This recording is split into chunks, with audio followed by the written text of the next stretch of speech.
प्रतिदिनं प्रणमामि जिनेश्वरं प्रतिदिनं प्रणमामि जिनेश्वरं।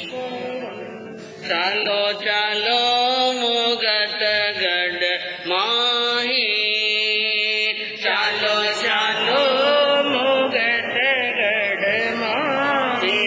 धन सतगुरु रया समझाई जी, धन ज्ञानी गुरु रया समझाई जी।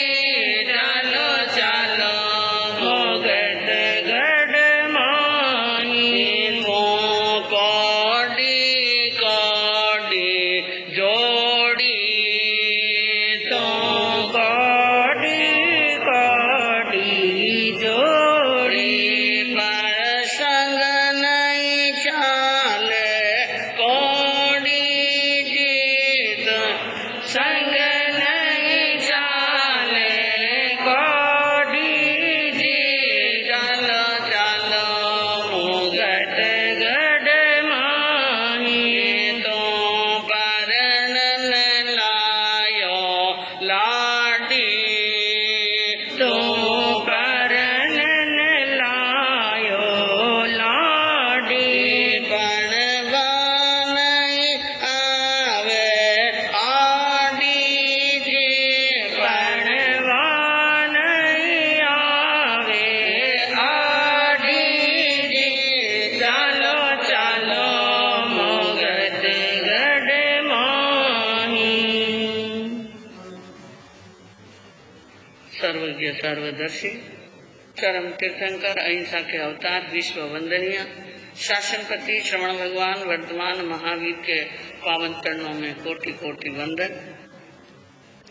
हृदय की अनंत अनंत आस्था के केंद्र, संयम धन के दाता, संसार सागर से तिरने का सन मार्ग बताने वाले पूज्य गुरु भगवंत श्रवण सूर्य दिव्य विभूति 1008 श्री मरधर केसरी मिश्रीमल जी महाराज साहब के पावन चरणों में कोटि कोटि वंदन। अहिंसा दिवाकर लोकमान्य संत शेरे राजस्थान वरिष्ठ प्रवर्तक पूज्य गुरुदेव श्री रूपचंद जी महाराज साहब के पावन चरणों में कोटि कोटि वंदन। मरुदरा भूषण संत शिरोमणि पूज्य प्रवर्तक गुरुदेव श्री सुतन मुनि जी महाराज साहब के पावन चरणों में कोटि कोटि वंदन।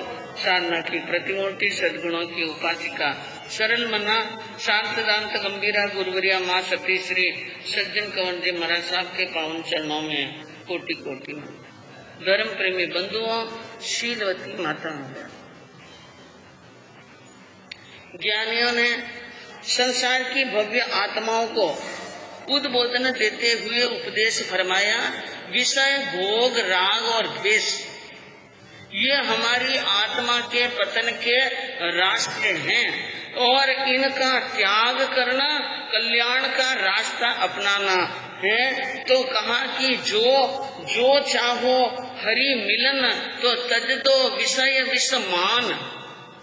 जो चाहो हरि मिलन, भगवान से मिलना चाहते हैं या परमात्मा के दर्शन चाहते हैं तो तजो विषय विषमान।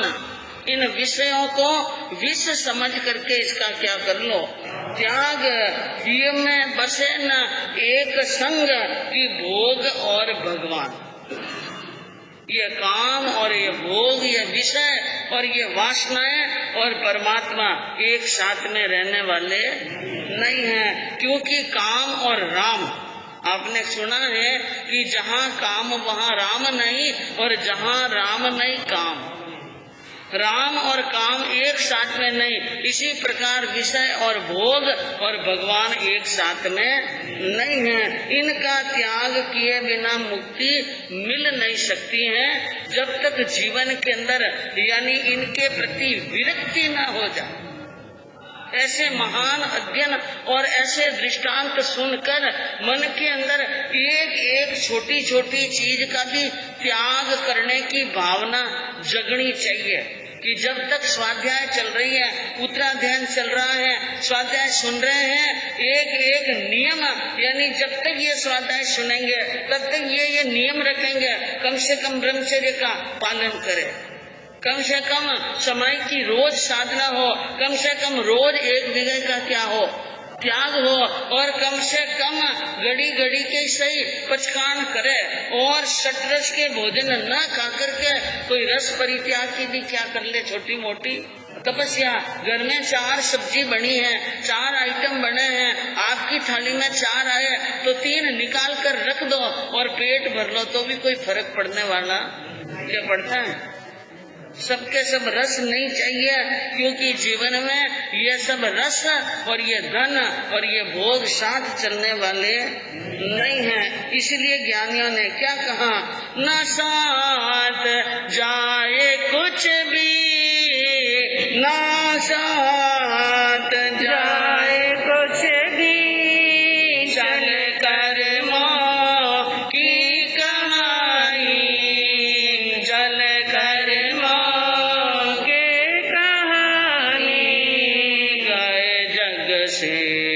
बादशाह में गए जग से, बादशाह भी यूं ही हाथ मलते मलते, यूं ही हाथ मलते मलते, सांसों का क्या भरोसा, सांसों का क्या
कितना उपदेश मिलता है और कितना ज्ञान मिल रहा है आगमों के अंदर, और कि जीवन की सांस की डोरी का कोई भरोसा नहीं। सांस आ रहा है, जा रहा है, गया हुआ सांस आएगा या नहीं आएगा, लेकिन मनुष्य दौड़ रहा है, धन के पीछे, धन के पीछे, धन के पीछे। लेकिन बड़े बड़े राजा महाराजा, बलदेव, चक्रवर्ती, वासुदेव सब यहीं पर छोड़कर, हाँ, किसी के साथ में पृथ्वी नहीं गई और किसी के साथ में धन नहीं के नापी समम गता वसुमती, किसी के साथ में नहीं गई। लेकिन मनुष्य की एक अंधी दौड़ है। जीवन की संध्या ढलने का समय आ गया है और सामने ढलता हुआ सूर्य दिख रहा है। क्या चेतना जगी? नहीं। समझा न तो इशारा और समझा न खेल उसका। कितने इशारे एक दिन में होते हैं, एक दिन के अंदर हमारे सामने हमारे जगाने के कितने इशारे संकेत मिलते हैं, लेकिन हम उन संकेतों को नहीं समझ रहे हैं। इसलिए कहते हैं नहीं समझे, इसलिए हर बार बात बिगड़ जाती है। बार बार मनुष्य जन्म मिलता है और बार बार हार जाते हैं और हम दुर्गतियों के शिकार बन जाते हैं। तो आपके सामने वर्णन चल रहा है सती अंजना के जीवन चारित्र का, कि जीवन के अंदर कर्मों को भोग रही हैं, अशुभ कर्मों का भोग हो रहा है। और अंजना के चले जाने के बाद में और गांव के लोगों की दुत्कार फटकार और तरह तरह की बातें सुन माता मानविका सोच रही है कि मैंने अच्छा नहीं किया। क्या नहीं किया? मैंने अच्छा नहीं किया। अब वो धार धार रो रही है और दासियां देखकर घबरा गई और महाराजा के पास में गई और वहां जाकर के कहा, महाराजा जी आपकी रानी साहिबा रो रही है और क्यों रो रही है, इसका कोई कारण समझ में? हाँ, इसलिए राजा भी वहां पर रानी के रोने की बात सुने तो राजसभा में बीच में से उठ कर आना पड़ता है। घर से कोई समाचार आ जाए कि श्रीमती जी ऊपर नीचे हो रहे हैं तो दुकान मंगल करनी पड़ती है, करनी पड़ती है, किक पढ़नी पड़ती है 100 बार। आप 100 बार ऊपर नीचे हो, वो अपनी पार्टी छोड़े कि नहीं छोड़े, अपने गीत गान छोड़े कि नहीं छोड़े, घूमना छोड़े कि नहीं छोड़े, लेकिन आपको 7 बार छोड़ना पड़ता है। और बड़ी नम्रता के साथ में राजा भी दौड़ करके आए और रानी साहिबा को पूछने लगे हैं, अरे किन कारण इन रीत सुनो रानी सा, सुनो रानी सा, डब डब बरिया महारानी सा। अरे इतना सोच करो किसा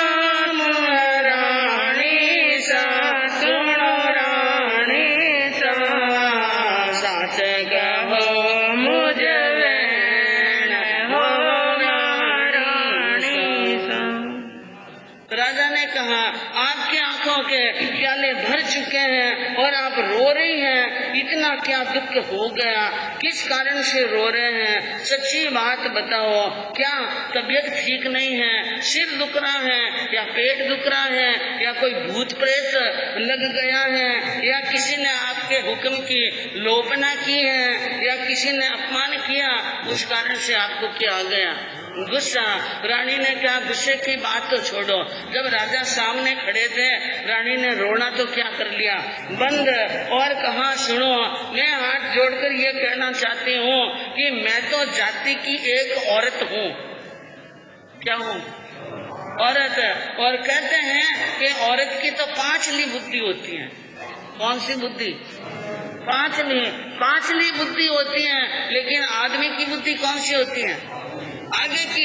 अरे मैंने तो गलती कर ली और मेरी तो 5 ली बुद्धि है, क्योंकि मैं अपनी बेटी को द्वार पर आने पर उनकी साटा नहीं पूछ सकी, उनको पानी नहीं पिला सकी, दुख सुख का कारण नहीं पूछ सकी। मैं तो अब पश्चाताप कर रही हूँ, लेकिन आपकी अक्ल कहाँ गई? जब काम बिगड़ता है ना तो हम दोष किसको थे? हाँ, अरे मेरी अक्ल तो चली गई लेकिन थारी अक्ल कटे गई। हाँ, तो मोटी मोटी बात करो और बड़ी बड़ी ज्ञान की बात करो। हे महाराज आपकी अक्ल कहाँ गई आपने? और जिन सु रही हूँ रोए, मैं इस कारण से रो रही हूँ। अरे मैंने तो बेटी को घर में नहीं आने दिया, लेकिन आपने तो हद ही पार कर ली, खुद ने पानी पिलाया नहीं और नगरी में भी क्या फेर ली। आण फेर लिए कि पानी मत पाजो। अब यह काम अच्छा नहीं हुआ। पानी नहीं पिलाया, साता नहीं पूछी। नगरी के सारे लोग और सारी औरतें आपको और हमको दोषी बता रही हैं और सब हमसे क्या हैं, नाराज हैं। अंजना के बारे में उनके अलग ही विचार हैं। ये बात अब राजा सुन रहा है तो विचार किया, शायद गलती हुई। शायद क्या हुई है? गलती। और गलती भी छोटी नहीं, क्या हुई है? बहुत बड़ी हुई है। इसलिए अब राजा अविलंब शीघ्र ही मंत्री को बुलाया और बोला करके मंत्री को कहा, देखो हमने गलती की, हमने माँ बाप ने गलती कर ली, लेकिन मंत्री जी आपने तो आपने तो समझना चाहिए, आपको तो कुछ समझना चाहिए था और आपने कुछ नहीं कहा। मंत्री ने कहा, मैं क्या कहता महाराज आप तो खुद रोश में और जोश में थे, हुक्म देने में बहुत आगे थे, इसलिए मैं कुछ नहीं कर सका। अब कहा कुछ भी हो जाए और कुछ भी करना पड़े, तुम जाओ यहाँ से शीघ्र ही, जितनी शक्ति जितना कुछ ले जाना चाहो ले जाओ, लेकिन मेरी बेटी को क्या लेके आओ? लाओ लाओ ये मेरी तनया सुनते मंत्री वीर, लाओ लाओ मेरी तनया सुनते मंत्री वीर। 12 वर्ष के बाद आई आशा धर कर वीर, गर्भवती थी सती अंजना सहती अनहद पीर, लाओ लाओ ये मेरी तनया सुनिए मंत्री। राजा ने कहा, हे मंत्री आप शूरवीर और बुद्धिमान हैं, आप अपनी बुद्धि लगाओ और दौड़ो भागो, मेरी बेटी को वापस लेकर आओ। 12 वर्ष में आई। कितने वर्षों के बाद में आई? अब कहीं पर आपको बार बार 12 वर्ष और 13 वर्ष, 12 और 13 यानी 13 वर्ष की अंतराल थी। 13 वर्ष तक दुख भोगना पड़ा और अंजना जो शादी करके गई, भाई टीका भी नहीं कराया। क्या नहीं कराया? हाँ, भाई टीका वाले पियर से आए तो थे, लेकिन पवन जी के नाराज होने के कारण अंजना ने पियर आने का क्या कर लिया? इनकार कर लिया।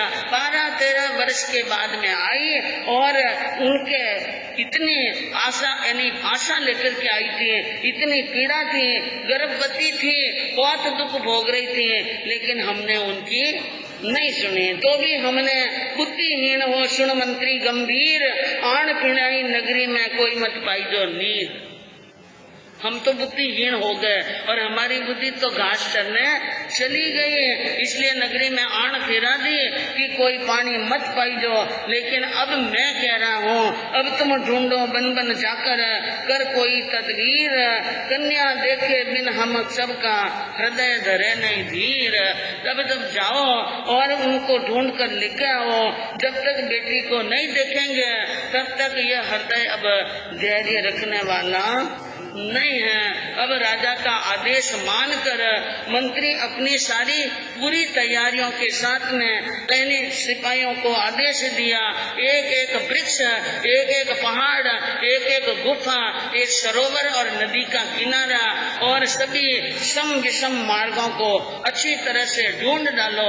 जहाँ भी अंजना मिले या उनके कोई चिन्ह मिले तो शीघ्र ही आकर के क्या करो, सारा बन को सो दिया सर मिली न अंजना नाथ। अब पछताया क्या हुए सरे, अब पछताया क्या हुए सरे, पहले करो विचार दी धन सती अंजना साजे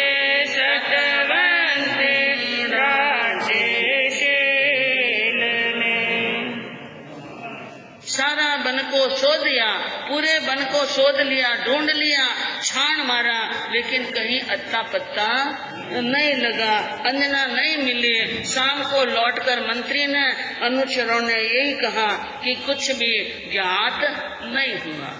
कभी कहता है फिर पछताया हुए क्या, अब पछताने से कुछ होने वाला नहीं। ये तो पहले विचार सोच करना चाहिए, लेकिन कहते हैं कि मनुष्य के जीवन के अंदर बुद्धि भी कभी कभी कर्मों के कारण से क्या हो जाती है। हाँ, रामचरितमानस के अंदर तुलसीदास जी ने कहा, अरे जिसको विधि दारुण दुख दे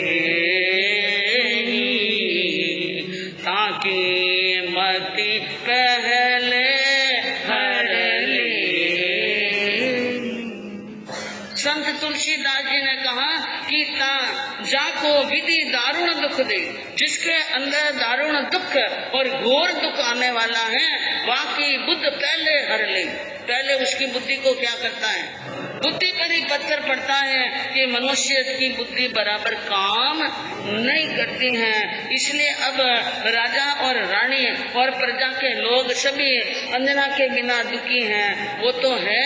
अब श्रोता सुनिए, सतियों का अधिकार जो वन में गई है अंजना, उनकी बातें सुनिए और मन के अंदर एक स्थान पर बैठी है जिनके दुख का कोई पार नहीं है। ऐसे दुख में देखकर वसंतमाला ने कहा कि भाई, यानी हे सखी अंजना, मैं समझ रही थी कि तुम्हारे ससुर प्रहलाद सिंह और सासू केतुमती शायद सास ससुर हैं, लेकिन ये कौन थे, माता पिता। और पिता ने पिता का कर्तव्य और माँ ने माँ का कर्तव्य नहीं निभाया। इसलिए मैं कहती हूँ कि भाई तारो बाप है चंडाल, तेरा बाप क्या है, चंडाल। माता तेरी पापणी और भाई है कंगाल। हाँ, तेरी माँ जैसी पापनी दुनिया में किसी की माँ नहीं होगी, और तेरे भाई जैसे कंगाल, अरे भिखारी को भी पानी पिला देते हैं। सग्गी जामन जाई बहन को क्या नहीं पिलाया, पानी नहीं पिलाया, पानी तक नहीं पायो।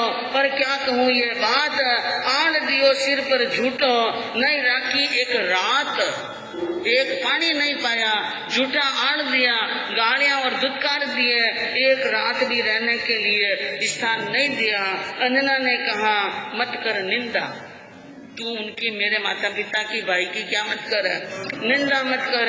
पुण्यवंत है तात, मेरे पास पिताजी क्या हैं, बड़े पुण्यवान हैं, और प्रतिव्रत पालनहारी माता और पितु भक्ता है भ्रात।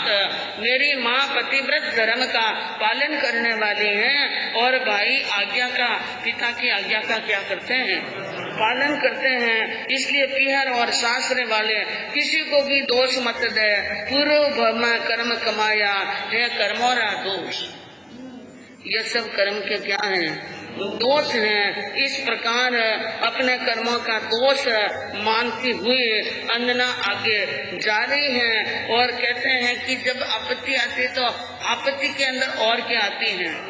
हाँ, अरे पग में भागो काटो सती के आटो कांड जाओ, चलियो न जावे अति दुख पावे, चलियो न जावे अति दुख पावे।